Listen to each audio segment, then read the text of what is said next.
ஒற்றுமையாக நாங்கள் செயல்படவில்லை என்றால் இப்பொழுது இருக்கின்ற கட்சிகளும் மக்களால் புறக்கணிக்கப்படும் என்பது திட்டத்தெளிவான உண்மை. விடுதலை புலிகளோடு தொடர்பு அல்லது ஏதோ ஒரு பயங்கரவாத தொடர்புகளோடு அவர்களை சம்பந்தப்படுத்தி அந்த முதலீடுகளை முடக்குகின்ற செயல்பாடுகள் கடந்த காலங்களிலே வந்திருந்தது. அன்பார்ந்த பார்வையாளர்களே, உங்களுடைய நிறைந்த ஆதரவை வழங்கி எமது யாழ் டிவி சேனலை சப்ஸ்கிரைப் செய்யுங்க. எனினும் இன்னும் எமது சேனலை ஆரம்பித்து 1.5 வருடங்கள் ஆகியும் எமக்கான பார்வையாளர்களின் ஆதரவு குறைவாக உள்ளது. மேலும் எமது சேனலை சப்ஸ்கிரைப் செய்யாமல் 98% பார்வையிட்டு வர்றீங்க. உங்களுடைய ஆதரவு எமக்கு மிகவும் முக்கியமானது. எங்களை ஊக்குவிக்கவும் எமது செய்திகளை தடைகளின்றி உடனுக்குடன் அறிந்து கொள்ளவும் எமது சேனலை சப்ஸ்கிரைப் செய்யுங்க. மேலும் பெல் பட்டன் அழுத்தி எம்மை உற்சாகப்படுத்துங்க. இனி தொடர்பான விரிவான செய்திகள்.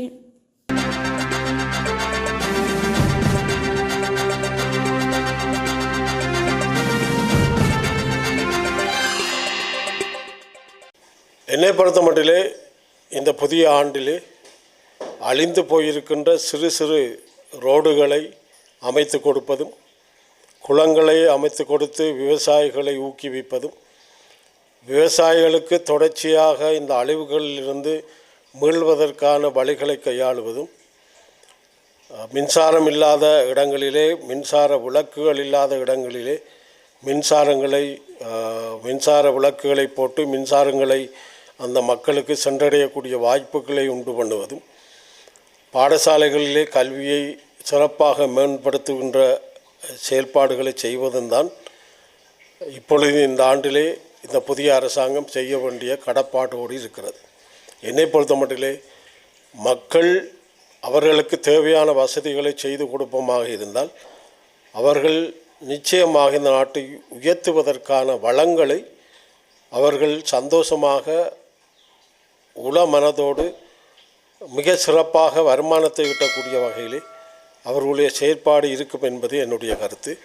குறிப்பாக விவசாயம், கடத்தொழில், இப்படியான வளங்களை இந்த நாட்டிலே வளத்தை உண்டு பண்ணுகின்ற அந்த பொருளாதாரத்தை மேம்படுத்துகின்ற இயற்கையான வழிமுறைகள் தொடர்ச்சியாக எங்கள் நாட்டிலே இருந்து வருகிறது. அதை மேம்படுத்துகின்ற போது தான் இந்த நாட்டினுடைய பொருளாதாரத்தை மேம்படுத்த முடியும்.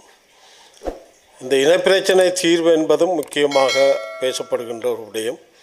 என்னை பொறுத்த மட்டிலே இனப்பிரச்சனை தீர்வு என்பது இனங்களுக்கான ஒரு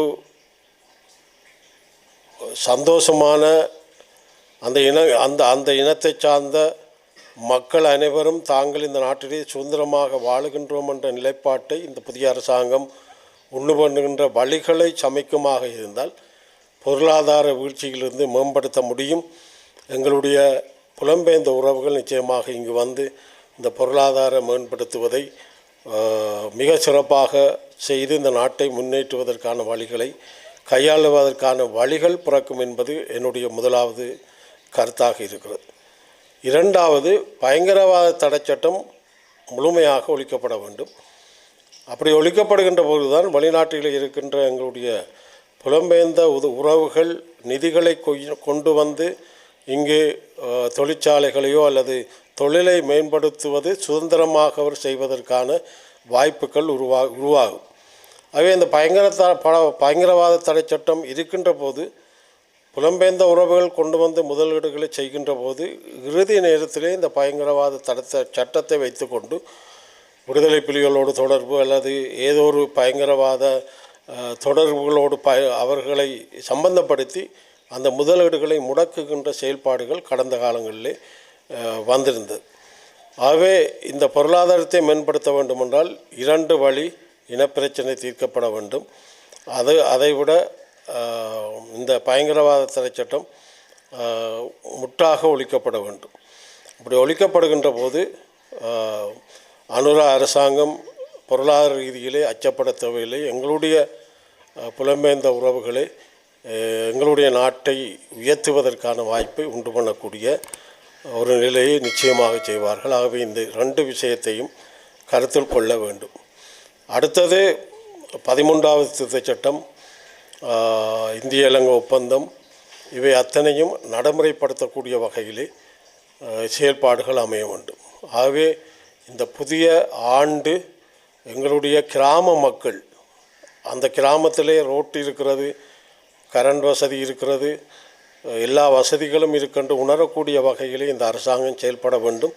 அதற்காக நாங்கள் ஒத்துழைக்க தயாராக இருக்கிறோம்.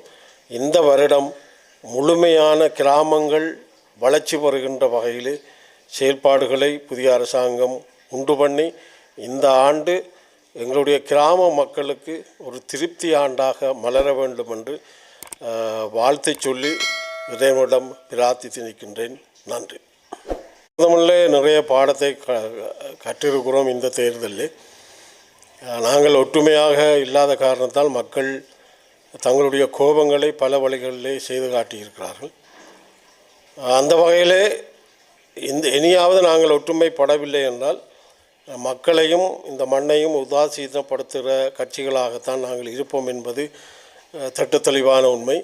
அடுத்த முறை நாங்கள் ஒற்றுமையாக எந்த வழிகளிலும் நாங்கள் இல்லை என்றால் இங்கே இருக்கின்ற தேசிய கட்சிகள் இல்லாது போகின்ற ஒரு நிலை காணப்படும். அந்த வகையிலே வர இருக்கின்ற தேர்தல்கள், அது பிரதேச சபை, நகரசபை, உள்ளூராட்சி மன்ற தேர்தல்கள் வர இருக்கிறது, மாகாண சபை தேர்தல் வர இருக்கிறது. ஆகவே இந்த அடிமட்ட இந்த தேர்தல்களிலே மக்கள் நினைக்கின்ற வகையிலே ஒன்றாக நாங்கள் செயல்படவில்லை என்றால் தென்னிலங்கையில் இப்பொழுது இருக்கின்ற அனுராவனுடைய அந்த அலை இந்த தேர்தல்களிலையும் நிறைய வேலை செய்யும், பாதிப்பை உண்டு பண்ணும் என்பது திட்டத்தெளிவான உண்மை. ஆகவே மக்கள் நினைப்பது ஒற்றுமையாக வாருங்கள் என்பது. அதை நாங்கள் செய்யவில்லை என்றால் உண்மையிலே காணாமல் போய்விடுவோம்.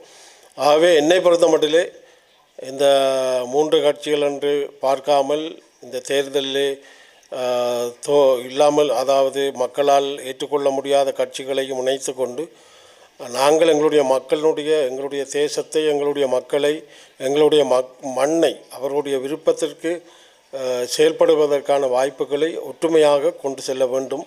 அதுதான் மக்களுடைய விருப்பமாக இருக்கிறது. ஆகவே நாங்கள் நிச்சயமாக இந்த விடயங்களை பேசி வருகிறோம். கடந்த போன வருடம் கயேந்திரகுமார் பொன்னம்பலத்தோடு நாங்கள் பேசினோம். இந்த புதிய அரசியல் சாசனம் அமைப்பதற்கான வழியை நாங்கள் எல்லாரும் ஒன்றாக சேர்ந்து தான் எங்களுடைய தரப்பிலே நாங்கள் இந்த தீர்வு திட்டத்தை கொடுக்க வேண்டும் என்பது பிரதானமாக நாங்கள் பேசப்பட்டது.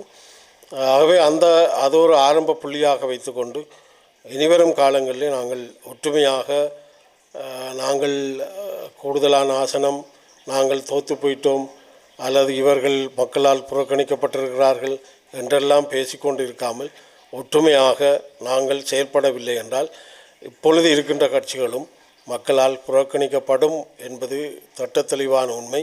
ஆகவே ஒற்றுமை இந்த வருடத்திலே ஒரு முக்கியமான விடயமாக, அது நடைமுறைப்படுத்தப்பட வேண்டிய விடயமாக இருக்க வேண்டும் என்பது என்னுடைய கருத்து.